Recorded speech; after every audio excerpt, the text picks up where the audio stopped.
Your English sucks, but I like your energy. That was what a radio station manager in Australia told my guest this week, Lirone Glikman, when she moved to Australia and was interviewed for a radio station. And I wanted to talk to you about that today. So first of all, if you're new here, nice to meet you. My name is Limor Bergman Gross. I'm the host of this podcast and I'm a proud introvert. The reason I say proud introvert is that I wasn't always proud of who I am. I didn't even realize I am an introvert until years later, reflecting on my first ever visit to a conference. It was 25 or 26 years ago, at the beginning of the 2000s. I started working in Sun Microsystems and was excited to work in the company that invented Java. To me, it was the holy grail of software development. And what else could be better than go to Java 1 conference in San Francisco? That was where all Java developers worldwide wanted to go and be in. And I wanted to go there too. Lucky enough, my company sent me there. And as excited I was, I noticed something else. I was absolutely terrified. So the shift was huge. So think about an introverted woman used to working in a relatively small office space. We were like maybe 100 people altogether, maybe even less in an office. All of a sudden, going to San Francisco to a conference which had over 10,000 attendees, maybe 20 or 30,000. I don't remember the exact amount, but it was huge. And for those of you who have been in Moscone Center in San Francisco or any large conference, you know what I'm talking about. And as I was getting in, and there were like huge escalators going down. So as you went into the conference, you had your badge, and then you had to go down the escalators, very long escalators. And you saw a huge crowd of engineers, mostly men, obviously, going there. And it terrified me. I'm one woman. I don't know anyone in here. So I did know the few people who came with me from Sun, Israel. And I didn't realize it back then, but I could not be alone without anyone I knew beside me. So I remember always making sure that anywhere I went, whether it was for lunch, for coffee break, for a session, I always went with someone I knew, which meant I actually had to compromise on what interests me. Because if I wanted to go to a session that interests me and no one else wanted to, I didn't go. And that was because I was so outside of my comfort zone with this huge conference with a lot of people I didn't know.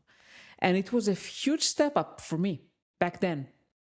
I didn't even realize that. And for years, I thought that something was wrong with me. Wrong because I'm quiet and introverted. And I saw other people, especially men, that were more outgoing, louder than me, friendlier than me. And it was so easy for them to go in a crowd like that and just wander around and talk with strangers. And for me, it was an impossible thing to do back then when I was in my early 20s. I absolutely could not do that. And the episode with Lirone this week reminded me something about that. Because the thing is not about changing who I was or who you are, whether you are an introvert or something else. It's not about that. It's about recognizing who you are, recognize also some of the flaws, and still doing what you think you should be doing. And obviously, Lirone gives this example of she was working in a radio station here in Israel and she wanted to do the same in Australia. Obviously, she had a disadvantage of the language. English was not her native language. And obviously, Australian accent is even, something that we're not used to, because here in Israel, if we talk English with our funny Israeli accent, it's usually more resembled to American accent than Australian. And still, it didn't stop her. And she brought something else. As a station manager told her, she brought her energy. He loved her energy. And I was reflecting on that and thinking about me and what I bring, and also about you. So I thought about starting this podcast way before I started it, but I had a lot of reasons not to. I'm camera shy. I'm not comfortable behind a microphone. Who am I to even start a podcast? I'm so quiet. Why should I speak? Why should I interview? Why should anyone listen? And for more than a year, for sure, maybe several years, that kind of stopped me. That stopped me from doing what I thought I should be doing. Starting a podcast where I brought women to share their stories, to share their wisdom, and to be an inspiration for other women. That is the mission of From a Woman to a Leader. And I had to overcome all those inner barriers and thoughts and still do that because I bring something else. I was facilitating a conversation last week. I was facilitating a conversation with several very experienced coaches. And we had a conversation about the ethics of using AI or AI tools in coaching. Actually, it doesn't matter what was the subject. The thing is that I am, compared to the audience in that room, relatively inexperienced coach. So I am experienced coach, but relatively to the group of MCCs, of coaches that are very experienced with multiple years, more than a decade for many of them experience, I'm relatively inexperienced. So who am I to facilitate such a conversation? But the thing is, I brought something that maybe none of them had. I came with a lot of humility, and someone said even elegance, I think that's the word they used, to the conversation. I made sure that everyone has a voice. I paid attention to people who raised their hand and really provided the platform for different opinions and voices to be heard, and a very, very interesting conversation.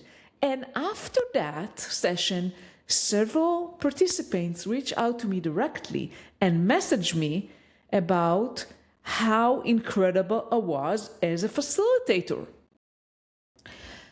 I give that example because I want you to realize that you have a lot of great things within you. And even though you may think that you are less experienced, your English is your second language, you're quiet, you're shy, you're introverted, whatever that may be, you still bring a lot of other incredible qualities to the table.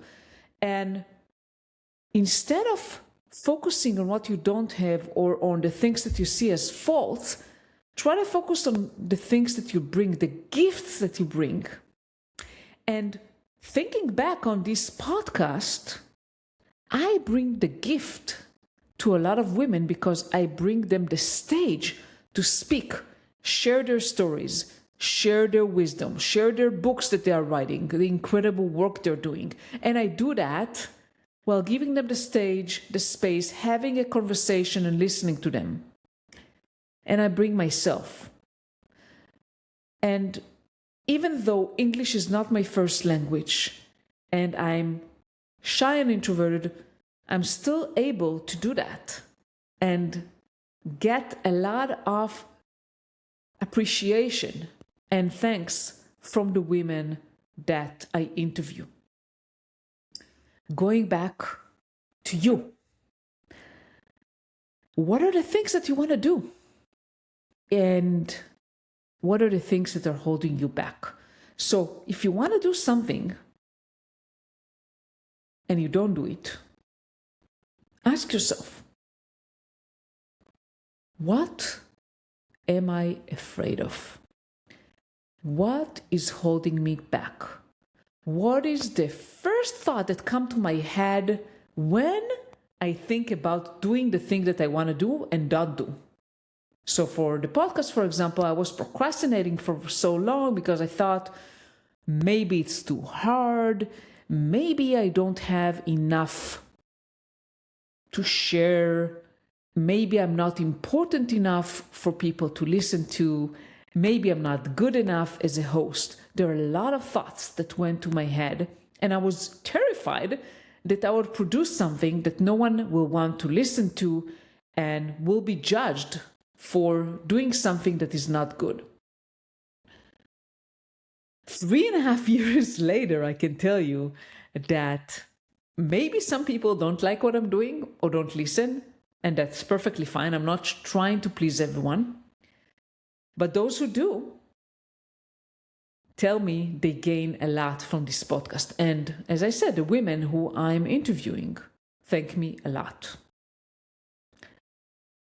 So going back to the sentence I started with, that Lirone got from the radio station manager. Your English sucks, but you have a great energy, or you bring a great energy. What is that sentence to you and how it applies? It could be, my English is my second language, but I bring humility, great listening skills, curiosity to the table. And that's just an example. Think about what it is to you and what is holding you back and who can help you step away from procrastination to starting to make an impact and pursuing what you wish. Because that didn't stop Lirone. And I want to invite you to listen to this week, Wednesday episode with Lirone Glikman. She inspired me a lot because she represents courage to me. When I think about courage, I think about her, about people like her. She doesn't let anything stop her from moving to Australia, then moving to New York, then moving back to Israel, to writing a book, to organizing her own book tour in the US, to doing whatever she thinks she should be doing. And I want to encourage you to pursue the things that you feel internally that you need to do, but something is holding you back. And I want to invite you to message me, or if you want, comment here, or just send me a private message on LinkedIn or Substack and tell me what is holding you back and how can I help you. I'm here for all of you. My mission and why I started this podcast and why I do the work that I do is to support more women to step up, to speak up, to show your gifts, your wisdom, your brilliance to the world. Thank you so much for listening to me today. Have a wonderful Friday, a great weekend, and I'll see you again next week. Bye.